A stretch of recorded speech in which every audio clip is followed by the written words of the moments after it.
happen from this guard. So we're on our knees, close guard, I get my grips, feet on the hips, moving back, getting inside control, getting my cross grip collar guard. So this time Carl gets to his feet. And again, he makes that grip on the inside of the pants. And again, we showed you how to use that elbow cup, sort of kick that free. But sometimes,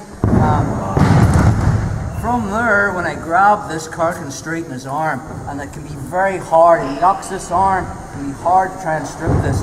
From this position, if I still can't strip it, the hand that has the cross collar grip will come to the sleeve. I get a 2-on-1 grip.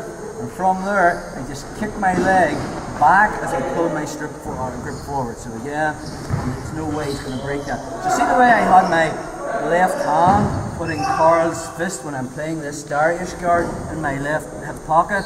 So when he gets his grip, I switch to sleeve control and I kick it free. I'm going to pull his wrist to my right hand pocket, and my left hand is going to get a grip just under the seam, okay, of his arm. 2-on-1 seam grip, okay? Put back again. So loads of options from there. The triangle is there. When my foot's on his bicep, if I just lift my hip up, I have my triangle.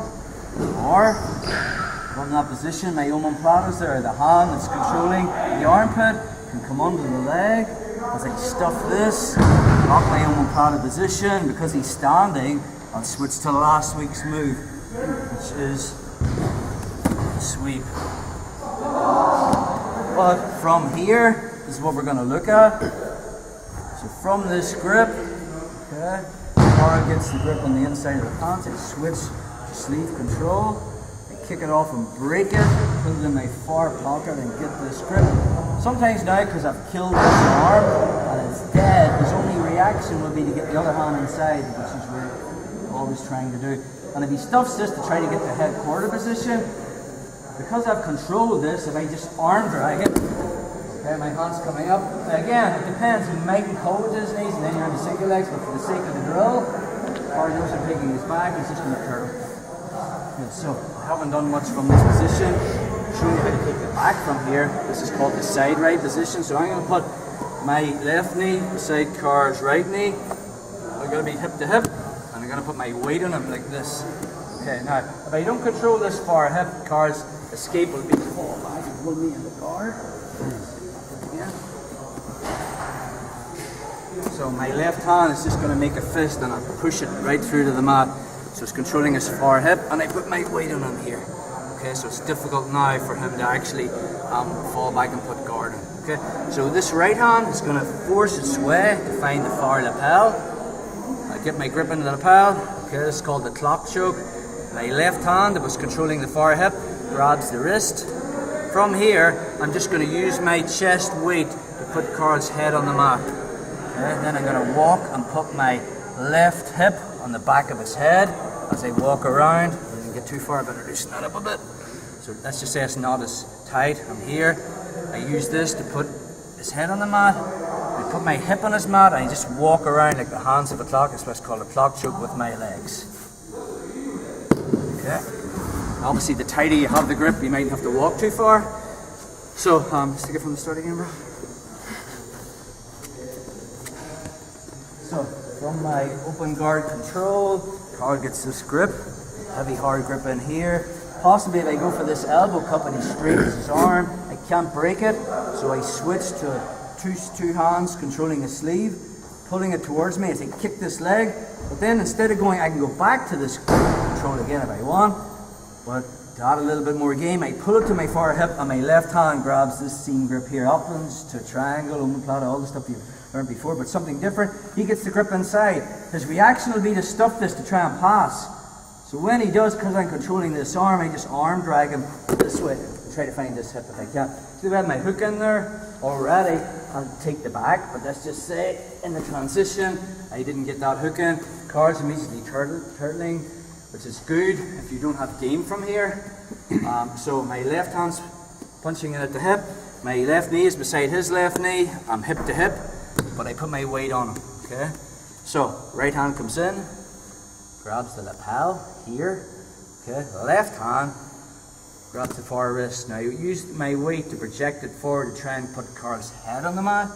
Loosen this a bit. And then I put my left hip on his head as I walk around. Okay, now from here, if you haven't done the clock choke, I would just do to there. For those guys that are familiar with it, Carl's escape will be to roll over his left shoulder. And from here, I end up here. If he turns towards my legs, oh, I've lost the position. Okay, so kind of that. There. So I get my grip, going for this clock choke here. Watch what I do with this arm. So if he goes to roll me, I roll with him. And I open my leg and I triangle his leg, or his arm between my legs. So I'm in this triangle choke position here. So I'm into the crucifix position here. So again, this paran goes on the back of my head. From here, I put my foot on the mat. I hip out, I hip out, I hip out. And I have the choke in the crucifix, okay? So from the start, from our knees. Close guard, grips is everything, feet on the hips, turn, constantly pressure, pulling with my hands, pushing with my feet. Carl decides to stand, gets this grip. Again, from there, I cannot play this guard if he's got grips on my knees. Maybe go for this to try to break it, doesn't work, switch to the sleeve, rip it off as I kick, and immediately I'm into this 2-on-1 control here. Carl gets the grip, as he stuffs this, I'm arm dragging. I'm looking to get into my side right position. Turn this way. So, clock choke basics. Find the lapel, get the grip, wrist, collapse his base, put his head on the mat, and then I walk around to get the choke. If Carl's going for his escape, I've got to make sure I open my legs as he rolls. I roll with him, and I make sure his arm, that I control it so it lands between my legs, and I just triangle my legs here. Okay. From here, again, there's a ton of stuff you can do. I'd probably just do this, get my grip, I can start to work the choke, or maybe Carl tucks his chin and I can't get it, I can come around this way and take it this side. So here's your crucifix counter, guys. I would just do the clock choke if you're not familiar with it. If you are, then you can add in the counter.